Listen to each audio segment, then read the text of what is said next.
The molecular basis of immune recognition of gluten in celiac disease. Gluten is the collective term used for a family of related cereal storage proteins in grains of wheat, barley, and rye. A distinctive feature of gluten proteins is that nearly half of the amino acid content is accounted for by just two amino acids, glutamine and proline. Glutamine is represented by the letter Q.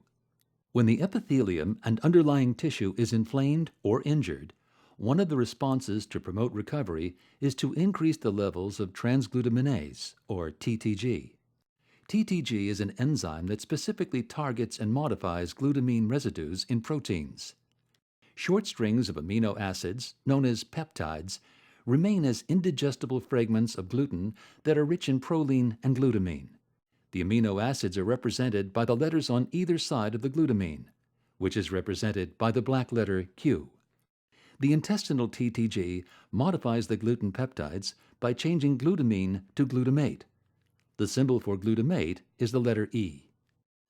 In celiac disease, T cells recognize the gluten peptides and become activated. They release cytokines that damage the surrounding intestinal tissue and inflame the epithelial cells. This is the disease-determining event for celiac. Activation of gluten-reactive T cells simultaneously supports the maturation of B cells. When gluten appears, B cells express antibodies on their surface that capture deamidated gluten peptides. Some activated B cells mature to become dedicated plasma cells that secrete specific antibodies for deamidated gluten peptides that are found in serum and that are used for celiac diagnosis.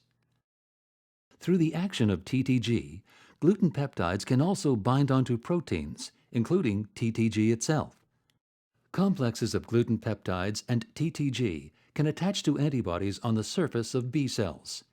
These also mature into dedicated plasma cells and produce TTG antibodies that support celiac disease diagnosis.